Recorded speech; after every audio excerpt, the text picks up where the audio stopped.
Our chief national correspondent, John King, is live at Dealey Plaza. John, you were at the ceremony marking the very moment 50 years ago that we lost a president. What's the mood in Dallas like today?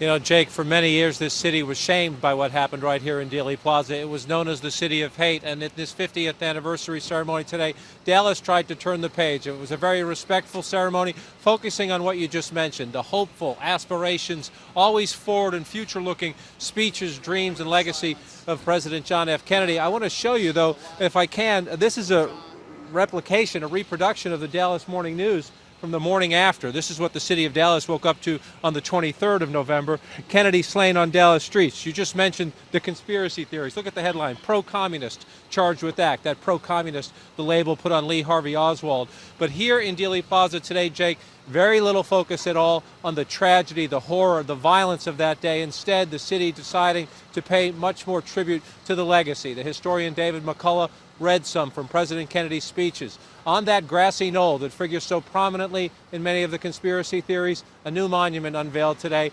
containing a paragraph from the speech Jack Kennedy was on his way to deliver.